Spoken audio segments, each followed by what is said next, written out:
Carmen right now, enjoying some probably similar weather to what you're enjoying. I don't know if you Yeah, guys got hit with the tropical storm. I think you guys got it a little bit worse than us, but not here, not in Antigua. no. Oh, really? Still Oh, perfect here. Yep, oh, perfect. 25 yeah, C or 75 C F, give or take, and sunny and warm and nice. nice. Oh, Sometimes, strange. yeah, sometimes the Caribbean storms don't make it, or often the Caribbean storms don't make it over here. Yeah, well, it's funny that like when I looked it up, it was actually like saying Guatemala, and I just assumed, but it's probably very coastal Guatemala. You guys are more inland on the other Yeah, side.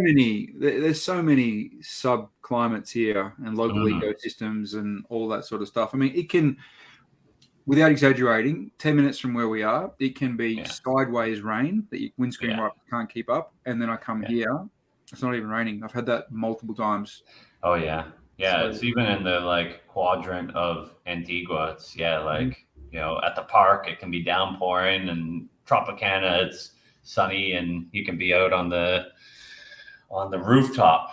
sounds like Seems your like sounds like seems your like natural domain, the rooftop of Tropicana yeah. Hotel in Antigua. The amount of times I talk about Tropicana and all these hostels, like they should be giving me a cut. I feel like.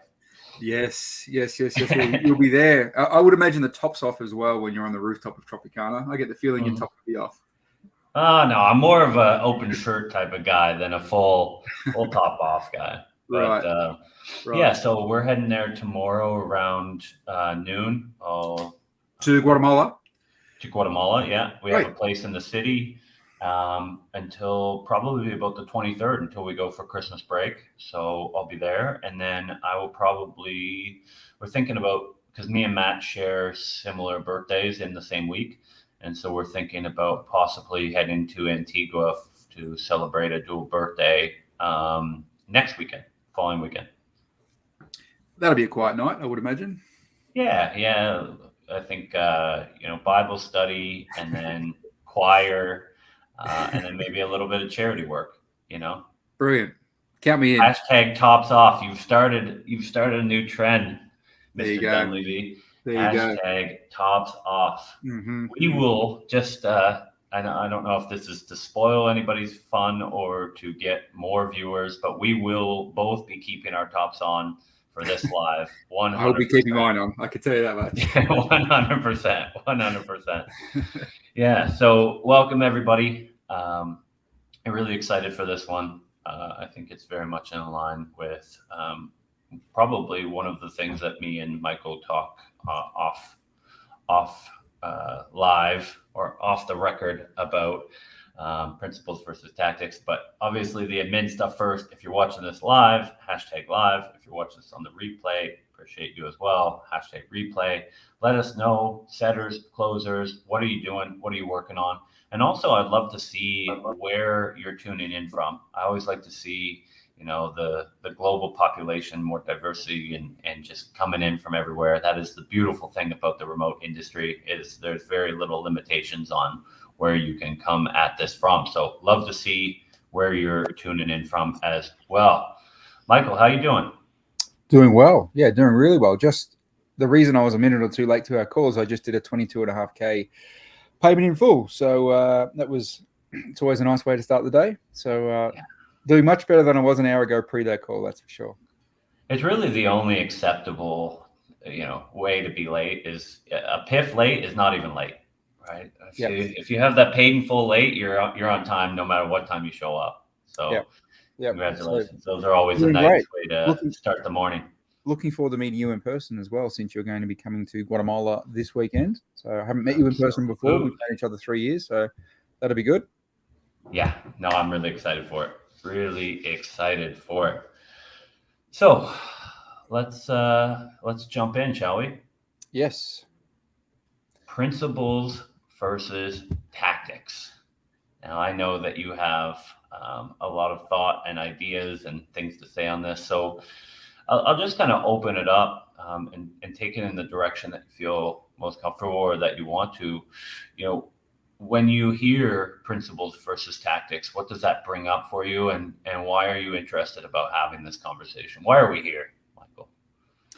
That's a good question. I'm here because you invited me to be here. But look, I think it's an interesting concept in the sense that a lot of people, a lot of salespeople, including the version of myself in the past, probably think that the way to get better is rooted in having more tactics, having more tricks up your sleeve, having the ability to be more strategic and things like that. And there is absolutely a time and a place for that. But my view is that that is a layer that sits on top of the foundation, and the foundation is rooted in beliefs and behavior or principles or mindset. I mean, they all sort of interconnect and they're interchangeable sometimes. So my thoughts are always that beliefs and behavior really define everything. And if you haven't got that right, it's impossible, in my view, to lay a foundation that will carry you to success in sales.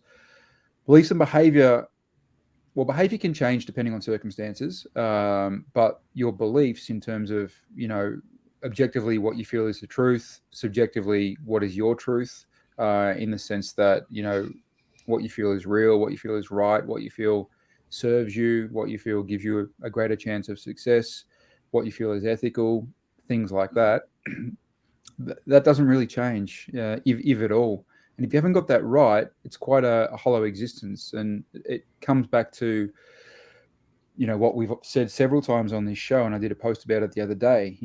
Everyone's got a plan until you get hit in the face. If you get hit in the face and then you realize you don't have beliefs and behaviors to lean on and draw clarity on what your next move is, you're in trouble, because the tactic that you had for this call just got thrown off course with that killer left hook, and you don't know how to get back to that strategic play because you're so far off where you want to be, and you don't know how to get your way back there. What do you rely on now? Whereas if you rely on your beliefs and behaviors at that stage, what you know to be true, what you know to work, what you know to be right, what you know to be important on the call, etc., within a second, you found your North Star again, and away you go. All right. Have a great day, guys. Great call. I agree so fully with that. And I think we've had a similar experience in that. I think a lot of people start out with tactics because you have a low level of certainty when you're starting out. There's likely to have imposter syndrome. You kind of want that kind of ability to cross over in the terrain and feel confident about what you're saying and how to say it. And it's also what's accessible to us. I can admit fully that, like, for the first 2-3 years of my career, my focus was pretty much solely on tactics, on learning techniques, on what to say when this person says that, and then how to say it. And of course, the magic tonality where you change your voice and everybody becomes a buyer, the magic objection handling tool that every time that someone says they don't have money, you say this and magically they have money, and it's amazing. It makes you feel good. I think what I have to add is there's nothing. I think you nailed it with a time and a place. I'm not here to argue that there's, that you shouldn't be learning tactics or in using tactics, or that you shouldn't be developing in certain areas. Especially when you look out at the terrain of what's out there as far as what's accessible in sales training. There's thousands of experts providing advice to salespeople on, how best to do their job, right? Thousands of posts and books and the latest insight and techniques and, the help salespeople. And tactical training to me I understand why it's so accessible, because I believe it's a great business model from the trainer's perspective, because salespeople become very dependent, as you mentioned, right? What's the next tactic? Or I found myself, and it's not a great feeling when you get punched in the face. It's not a great feeling when you go into a call and you're underprepared and what you've been learning doesn't apply. And, part of these trainers' model is the upsell, the next product, the next thing, the next CTA post. And tactical training gives you an opportunity from a business owner standpoint to always have the next thing and keep your audience very dependent on you. There's very little independent thought and creativity when you're learning tactics. It's very much you do it this way. So a trainer can teach prospecting tactics, and when you find yourself, head underwater, now you need, the training on, oh, I need rapport, or oh, I need the tonality, or oh, I need the objection handling. So from a business model, I understand why it's so accessible and why looking out in the ecosystem, that's what we see and what's available. But when all the tactics are exhausted, right, then you have to rely on someone to tell you what's next. And there's always this revolving door. And this really, to me, benefits the trainer. It doesn't really benefit the ecosystem of having prepared, people who know how to think and know how to adjust to certain scenarios, which is basically what you spoke about. But I think your point there on not knowing how to think, it's almost like the famous analogy of, give a man a fish, feed him for a day, teach a man to fish, feed him for a lifetime. I mean, in simplistic terms, using that analogy, giving a man a fish is teaching him tactics. It's a certain play that may work in a certain scenario in a certain moment. Yet if you teach a man to fish, you teach him to understand why people buy, what's important, the way to carry yourself, then he will know in real time what to do in really any situation. I mean, if I know that my job on a call, if my beliefs are I'm not here to sell, I'm here to ask questions, understand your situation, find out the truth, and when the truth is exposed, it should become clear on what options we have, and then we can decide where we move forward from there. If that's my underlying belief or principle going into the call, then at any moment in time, if I refer to that, it should be clear what I do next. So if I get a left hook and I'm, trying to find my feet again, if I think of that as an example, okay, well, what don't I know yet? Okay, well, I don't know the impact if ABC happens, so I'll ask him about ABC. And then based on his answers and understanding that, I'll figure out, is he happy to stay there, or does it matter enough for him to move from where he is today to where he wants to be tomorrow? And if he doesn't, what are the outcomes on the back of that? It's very easy to always find your next question and where you need to go because you're relying on principles. I'm here to be curious. I'm here to ask questions. I'm not here to give you the answers. I'm here to figure out if you qualify to become somebody that I can help, as opposed to I'm here to sell to you at any cost. And these are the tactics I'm going to use in order to do that. Very, very different way of carrying yourself, a very different way of thinking, very different energy you transmit. And in my opinion, a very different set of outcomes that you get. Absolutely. And the outcomes, in my view, because I've done both ways, are way, way, way better when you base it off principles, beliefs, and behaviors, and then figure out the right tactics and strategy in real time, depending on who you're speaking to, what solution you're offering, what sort of conversation you're having, what their answers are, etc., etc., etc. You're a real human being living in the moment, interacting in the moment, and having an honest and dignified exploration as to what makes sense, what is possible, where do we go to from here. Dignity in sales, imagine that. It's crazy concept. It's a word that can exist in sales if you carry yourself the right way. Yeah, I think the two analogies that come to mind when I'm thinking about this is, I can go online right now and I can look up a recipe and it gives me the list of ingredients. I can go to the store, I can follow the recipe, and very likely that I'm going to get pretty close to, that key meal, right? If I execute based on those instructions. But then I'm either stuck having that same meal every day, or none of it really translates over to my next meal. I have to eat tomorrow and the next day and the next day. And I think what you're speaking about is really important, because when a trainer is coming up with tactics, they're almost ruling out a lot of opportunity, because they're taking a big market, right? And they're kind of saying, okay, we're going to lose a lot of opportunities here to be able to adjust. And they're saying this tactic will work in this situation, and most people can implement it, learn it, and implement it quickly, get some result, and it works for this specific audience.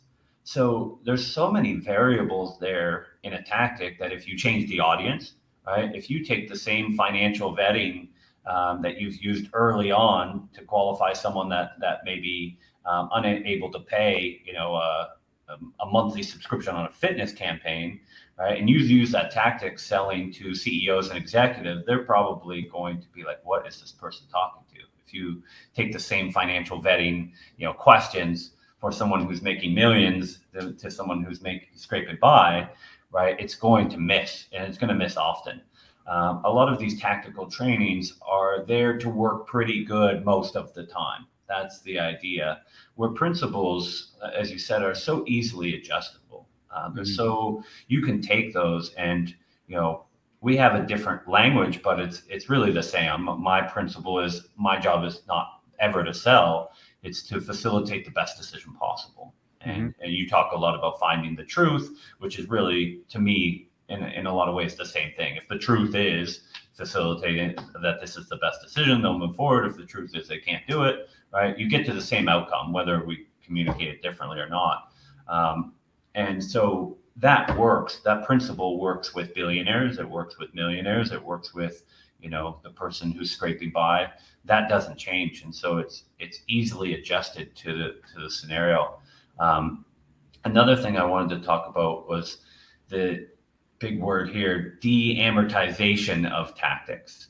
I think that's a big problem that we see, is that a lot of tactics have an expiry date. You look at some of the tactics used in the early days of door-to-door and, the 40s, 50s, 60s, a lot of those are no longer relevant.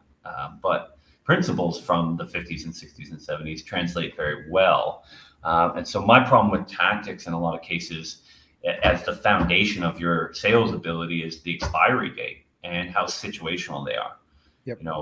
Most tactics being taught have worked at one time in one situation, and they rely on the right person, the right place, the right time scenario. And if you're not understanding why the tactic works, then you're likely to use it as a blanket for every situation with every person. And to me, that's very limiting. I think it's a temporary Band-Aid solution. What are your thoughts on the expiry date of tactics? Well, no, I agree completely. I mean, you could argue door-to-door as a tactic has expired in many ways for some people. I mean, there would be a large percentage of people that would have happily had a stranger on their doorstep knocking, and, let's say it's a big burly guy and it's a small woman. I would imagine that 40 years ago, there will be a high percentage of women that be willing to open the door to a stranger knocking on their door. Whereas I would imagine today, the percentage is lower, using that example. So as a tactic, in order to sell your product, I would imagine there are things that sold well door-to-door in the past that no longer sell well door-to-door. Yet the underlying philosophy or principle is still the same. People still have problems and need solutions. So the company that offers said solutions that in the past used the tactic of sending a team out on the street, knocking on doors in order to marry up their offering with people looking for that solution, might now be doing it entirely via social media, or they might be doing it via cold calling. I don't know. Insert whatever's appropriate, but that's a different tactic. The implementation way of selling is a different tactic. So tactics do have expirations. Ways that worked in the past, like high pressure selling, only really work now with really there's always exceptions, but generally speaking, really only work with unsophisticated markets who are highly emotive. And that's only a certain type of offering. I mean, I typically sell to CEOs and entrepreneurs and, really wealthy, successful guys. I can't and I wouldn't use the same tactics that I would selling a $1,500 fitness offer to a 45-year-old menopausal housewife who, is feeling awful about herself. It'd be, what I could, if I wanted to, what I could do to manipulate that situation with her and make her feel pressured, if it was my play, which it wouldn't be, would not work for 2 seconds with a CEO or an entrepreneur. They'd see it coming a mile away. They'd feel completely turned off by my approach, and the call would probably end in a couple of seconds from their end. So we have to have different tactics, and we have to understand that tactics come and go, but the underlying principle stays the same. If I'm speaking to the housewife, the menopausal housewife, if I'm speaking to the CEO, the fundamentals are still the same. I'm not here to sell. I'm here to see if you qualify to become somebody that I can help. And if I can you actually accept and say yes to the terms that are required in order for me to help you? And if you can, great, we'll probably do something together. And if you can't, no problems at all. And in order for us to determine that, I need to ask you a series of questions and take you on a journey. It's okay if you say no, it's okay if it doesn't work out, but let's figure out the truth. And then when the truth is exposed, let's decide on what is the appropriate next step. It may mean that we work together. It may mean that we don't. but let's just be honest, and we'll get to where we need to get to. That as a Yeah. principle or as an underlying philosophy applies in any situation. Now, the tactics I then put on top of that and the tonality that I use and the way I carry myself and the energy of the call and et cetera, are adapted to the market, to the person, to the offering, to the moment in time. Insert whatever's appropriate, but that's what a sales pro is able to do. They're able to synthesize all that information, all those inputs, and then craft the best strategy and adapt in real time if need be. Yeah, I agree. And I think the other issue that I have is also the volume at play. And so if I've been looking at different services for my own business, and having been inside this industry and being familiar with all the training and stuff, like within a lot of the calls I've taken in the last 2-3 months, I can almost identify where they've learned to sell, and I can identify and predict with pretty strong accuracy what's coming next.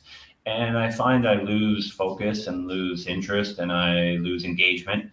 One of the problems that is not promoted as much or talked about as much is if 40,000, the likelihood of someone coming into a buyer market and buying once and not having any other strategy sessions and not continuing with other problems and continuing on. The problem with 40,000 salespeople all implementing the same tactics, all sounding the same, all asking the same questions at the same time and the same reactions, is it starts to become predictable. And anytime that something is predictable, like I should not always be able to predict your opinions, because then you're kind of situated in a different place, right? And it's the same here, that we don't want to be predictable in our approach. We don't want to sound like the last sales call, because then you lose that authenticity, you lose the connection, and it's very much, to me, kind of like acting, in that you want to forget that Denzel Washington is Denzel Washington. You want to think of him as the actor. You want to get lost in the movie. You want him to play the character. The minute you are like, this is great acting or this is poor acting, you lose connection to the presentation, right? And it's the same stuff here. Over time, even the most effective tactics, pressed, time and time and time again and beaten to death, right, will produce diminishing results. And so the example that I would use for this is, probably your favorite sport, I'm guessing, is American football. I'm just going to go on a big limb and say that is, every Australian's favorite sport. But when you think of American football, let's say I designed the perfect running play, and it worked in practice, and at first I run it and it catches the defense off guard, and we get a 15-yard gain, and I'm like, this is the greatest play ever created. And I run it again, and the defense is more prepared for that, and less yards are gained. And if I run it 10 times in a row, it's extremely unlikely to work, and even will cause a loss in yards. I look at a lot of the tactics that people are using and being trained on to have that same diminishing return over time.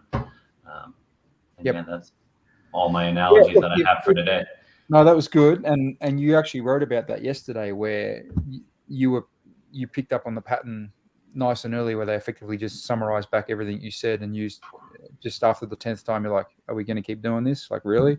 Yeah. If the prospect is aware that they're in the middle of a sales process, not in the sense that they know it's a sales call, but in the sense that they can see what you're doing, they can anticipate what your response is going to be, they can see that you're leading them into a corner or something like that. If they're thinking about that instead of being in the moment thinking about their reality and where they want to get to, and could you be the guy that could help me get there, you got a pretty low chance of turning that into a sale, in my view. So, we do need to act to a degree. We can give a true representation of our personality, but sometimes we have to overemphasize or exaggerate or subdue certain parts of it and play out other parts. Sometimes we have to purely act. That is the reality of being, in my opinion, a sales pro. But they should never be aware, and they should never know what your next answer is going to be. If that's the case, you're doing a poor job, and they'll probably pick up on it, and you got a low chance of getting a sale. Yeah. So I think we're on the same page there as far as the value and positioning of principles versus tactic. Principles for me is the foundation at which I build and decide which tools tactically to use. And I think I don't get a lot of resistance when I'm having those conversations. I think a lot of people kind of agree with it, but I guess the problem being is how do we make, if everybody can kind of see this and is in agreement, why do you think principle selling or principle based thinking is not picked up, or what do you think is the kind of the resistance to learning how to sell based on principles? That's a question for me or for the audience? Well, I think maybe both. Right? Okay, I think sorry, wasn't sure let's then. have it in the comment section. What do you guys think? But I am curious, like, I, you the and I short, have both seen both yeah, sides. Why is principle based thinking not just a universal acceptance? If it's more effective and we're all competitive and we want to sell more, and you and I have experienced that we sell more, way more through principle based thinking, why is that not the universal language? that's a good question, and the truth is, I don't know the answer to it. I can hypothesize, which I'll do right now, but I would imagine, and again, this could be wrong. This is an assumption only, but I would imagine a bit like what we talked about earlier about teaching a man to fish, and as opposed to giving him a fish. There's instant gratification in giving a man a fish. Of course, it's easier, it's instant. The reward is there in real time. Perhaps there's a little bit of hero worshipping. Thank you for giving me that fish. You are the best. So I don't know whether that translates into, apply that all across to sales teaching. You're able to make the student feel, or they're able to feel rewarded in real time. They're able to see a benefit in real time. They probably then elevate the status of the person that taught them. I wouldn't be surprised if there's a bit of that in it. It does require more work to learn to fish, both in the example and in learning how to sell based off principles. It does require more work. It does put the emphasis more on you because it's up to you to learn how to think your way through situations and in real time create the best response. That's harder. So that may act as a certain level of gatekeeper. But there's also probably a lack of awareness. I would imagine it's probably it's not really the fault of a lot of people who don't do it yet. They probably don't actually realize there's an alternative way, which is not really their fault. I mean, we only know what we know. The me in the past didn't know of selling this way. So I once was that person. So I would imagine it's a combination of those reasons. But what are your thoughts? Yeah, I tend to agree. I think it's usually people, I would love to say people are opportunistic, but most people are reactive, which means that they've probably built some sort of deficit. And so they are looking for the quick fix. And I think there's a little piece of a combination of everything that you said. I think on one side, principles can be boring. There's nothing new and exciting in the, as we see in the marketing, that one special secret that's going to change everything. Scientists have found, blah, blah, blah. So there's a basicness to principles. And I think it's also why someone is more likely to take on credit card debt than make investments.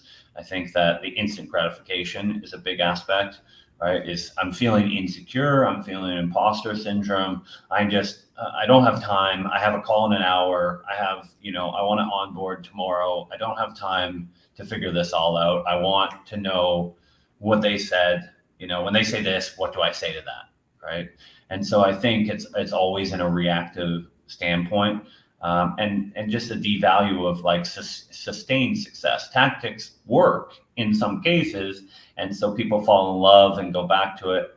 I think the other aspect is, like you said, I think it's a lot of accessibility issues. If I go out there and say, okay, well, I want to get better at sales, and I look out into the market at people that are better than me or perceive better than me at sales, a lot of what they're training is tactics. And so I'm kind of, in a way, in most cases, at a mercy to the market. I know my first 4 or 5 years investing in sales training was all tactic based. And it was just based on, these are the big names in sales and this is what they're doing. And they got, better results than I do. And so learning that, it was also, I had to kind of go outside of sales to really start learning principles. I had to start learning, psychology and human behavior and decision making. And those were, I found the academic side was very much principle based, because they're not looking at how to produce an outcome. They're just looking at knowledge as applied power. I think you're opening up a potential new and interesting topic there, in the sense that, I think that most people in sales, not all, but most, and I was this person once again in the past, I think most people in sales didn't actively choose sales as a career and haven't actively embraced the fact that this is anything other than a stopgap, in the sense that they haven't, their identity isn't, I am here to be a sales professional. And that means, in order, like any other profession, in order to be a professional, you need to study, you need to commit to it, you need to apply yourself, you need to become a student of the game, you need to keep getting better, be humble, etc., etc., etc. I think most people, I mean, look at what qualification do you need to become a salesperson? None. If you or I were doing something, if you or I were both engineers, we could both be salespeople this afternoon. Yet, as a salesperson, we can't become engineers this afternoon. So I think, this is an opinion only, I think a lot of people in the selling space haven't perhaps committed to selling, haven't committed to it as a serious profession, something other than a stopgap. And as a result, don't go on the deep dives that take them outside of maybe buying a basic selling course and reading Socrates, or the things that you talked about, Stoicism, etc. I could go off on a million examples that give you a much greater fundamental understanding of human psychology, which underpins everything that we do. So my thoughts are, there's naivety, there's complacency, there's laziness, there's perhaps, there's lots of things Insecurity. that contribute to that. I think a lot of people think they can just get by just showing up with a friendly personality and a bit of enthusiasm and a winning smile and a bit of charm. And maybe you've done a cookie cutter sales course and worked out, if I say this, they then say that, then I reply by saying this. And away we go. And you can probably get by at a certain level with that approach, but you won't be a true sales professional. You won't ever become elite. So it just depends on, what you're after, what you're looking for, That's what right. this is out for you. Is this a stopgap you're just passing through, or is this a serious profession and you want to become elite? Yeah, I think 100% agree. I oftentimes I find myself making analogies with the fitness industry, because it's something physical that most people can wrap their head around. And the idea, kind of how we see it in this industry, is like, I can pay for the meal plans and diets and exercise list and the accountability and all these things, and I might be on the yo-yo of this worked and this doesn't. But the sustainable results is, I have to understand that, nutrient, calorie intake versus the burn, right? If I move my body more, if I eat healthier, over time, I will have sustained results. And I think it takes that level of independent thought. And I think it's also, when you have a low level of certainty in yourself, internal certainty, which is a psychological need, you're more likely to say, well, Michael Dunleavy is guaranteeing me this. Like, I'll put the accountability on him. I'll leverage his certainty, and almost have someone to blame if it doesn't work out, rather than just being able to accept that. That's why we've seen over time that it went from a half-hour workout to now it's, the 4-minute abs program, because people want it, bigger, faster, stronger, and less accountability, and less of the boring work that goes underneath. I think there's a similarity there, when it comes to our industry, is they want that instant gratification and result. Yep. Well, it is about instant gratification. I mean, I talked earlier where I said that you and I couldn't be engineers this afternoon if we wanted to be, because it requires probably 4 or 5 years of study and a qualification and an exam to be passed at the end. That's not instant gratification. You or I, if we were engineers, could become salespeople this afternoon, because, well, some roles require nothing at all. Just turn up and we'll give you the DM script and away you go this afternoon. And others are like, well, just learn this and learn that, and by tomorrow you can take your first call. So, and then there's the promise, or the perception of the promise, of 10K after 2 months in earnings. So that's about as close to instant gratification as it gets regarding going from earning zero to earning an amazing income. I mean, there's not many other roles out there that are legal that have that sort of sales pitch. No qualification needed, super fast timeline. Anyone can do it. You can earn this amount of money really quickly. What other industry out there is really talking about that? I can't think of any. Legally was a good point. Legally, maybe a crypto investing or something like that, but that's it really. I mean, there might be one or two other examples. So that if that doesn't scream instant gratification and short-term thinking, then I don't know what does. Yeah, it's another good use of the hashtag tops off. It's good timing. But yeah, people still asking for tops off. I don't think so. But yeah, I think you touched on a good point. The problem with principles is they don't give us the answer per se instantly, but rather they provide us with a framework, a formula to be able to, one, ask the right question, and two, develop the answers ourselves, and kind of like a mathematical, equation that allows us to figure out, the angle of a triangle, so to speak. And we can apply that to every triangle. So in the long term, learning one principle is worth hundreds of tactics, but it's that, I think, and it's the funny thing is you can learn a lot of, if you find a tactic that works, there's a principle underneath every tactic of why it works. And so all you have to do to get started, if you're here listening to this and you identify that, hey, I have been really focused on the tactics for a long time and I've invested 20, 30, 40K, the segue is not to throw all those out and forget about what's working for you. It's quite the opposite in my mind. It's all you have to do is really, it starts by asking yourself one extra question, and all of these things become more valuable and more impactful. And to me, that question is why. Why am I saying this? Why do I sound like this? Why did this person respond this way? How did I get the deal? That why and how, to me, allows you to open and make connections. And so those same tactics become 10x more valuable because you start to understand, and then you have the ability to create and adapt and be agile with that same tactic and adjust it on the fly because you understand why it works. So just if you're struggling with that, or you want to know kind of how to get started, my question to you would be, why are the things that you're doing working? And to me, that's kind of the question, the philosophical question that allows you to get to the center of the universe, is by asking yourself why. Yep.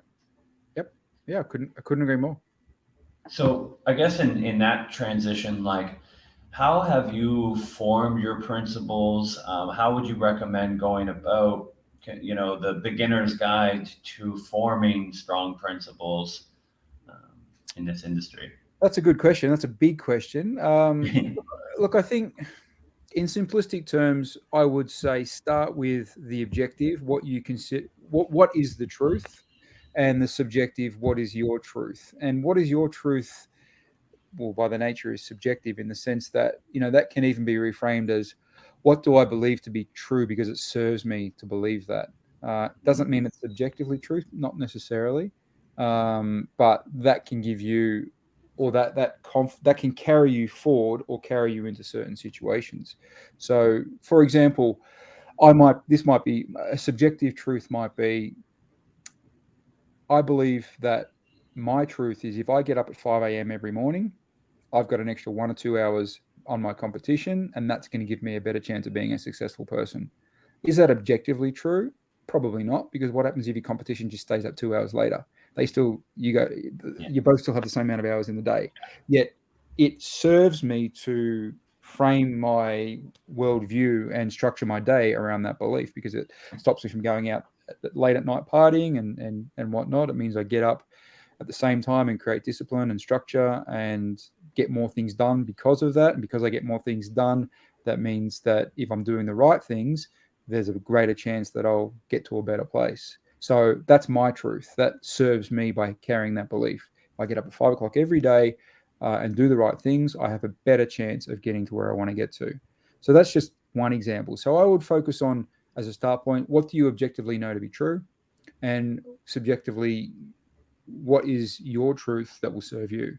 start there. There's more to it than that, but you asked for a 101 beginner's start point. Yeah. That's where I would start. What about you? Or how do you find my response there? And what about you? Yeah, I mean, I think that's really good, and probably how I would start is like I think belief is a strong point. The challenge for people with beliefs sometimes is a lot of people have a lot of limiting beliefs, and so I think it's important of what serves you. The other thing that really helped me, as you know by now, I'm a big fan of modeling, and I believe that if you model the actions, if you can find your actions in the top 10 successful people, if my day looks similar to the top closers in the industry's day, over time I'm going to produce a similar result. There's always going to be talent and X factors and other things, but the closer I can get to a model, the better. And so what I would say is, if I'm a little bit unsturdy in where I am in life right now, or I'm not sure what I believe, or I don't have a lot of, trust in myself at this time early on, what I would say is look for trends, look for commonalities between the people you look up to, and ask yourself, instead of why do I do this or why don't I do that, who are the people that I look up to in this industry or just life in general. Right, that was a big one for me. One of the principles that really changed my life and got me to a new earning potential was, I want to find business success principles. And I noticed that the 5 people I look up to were all entrepreneurs. And so one of the principles that I developed from that was treat my career and life like a business, and I will get more business results, and my life will look more similar to, these great CEOs that I looked up to. And so what I would say is, like, a principle can be formed, because the beautiful thing about it is it should be consistent and work in many situations and be found underneath a lot of different actions. So find the top 10 or 15 or 20 people that you look up to and see what the commonalities, see what they're talking about, see the topics that they hold very extremely important. And you'll find a lot of principle-based thinking there, as well as kind of a jump start to principle-based thinking. I completely agree. Completely agree. Look at what others have done. Model yourself on that. If they're achieving what you'd like to achieve, if they're carrying themselves in a way you want to carry themselves, if they're being perceived by others in a way you want to be perceived, if it looks effective, if it looks ethical, if it marries up with your values, then why not start there for sure? I love it. Okay, so I think we're getting close to time. Is there any principles, maybe sharing a couple principles that have served you very well, and if you have any top of mind, Me is there personally? anything that stands out? Yeah. Yeah, lots. Look, I think number one is why people buy. And I know this was a subject a couple of weeks ago, but my belief is absolutely that people buy for emotional reasons and then justify intellectually. So because that's my belief, I would argue that's an objective truth, but we'll say it's subjective for the sake of this example. Then using that as a framework, then I now know that if something's going to happen on this call, they need to feel something, and what they need to feel needs to be strong enough in order to get them to craft an internal narrative where they can tell themselves a story that allows them to move forward and induct that change. So I've used that as a start point. Okay, well, what do I need to, and then you work back, you reverse engineer from there and go, okay, well, what do I need to do on this call to get them to feel something? And then once they have felt something, what do I need to do in order to have them run through an internal dialogue where they can come to the conclusion that I can justify this. It makes sense. I'm worth it. Let's do it. So then you can craft an entire questioning and call strategy tactics around the fact that that's the principle that's driving this interaction that you're having, to see if they feel something and they can justify it. And if they do, they may move forward. And if they don't, then we end the call on positive terms. So that's one example.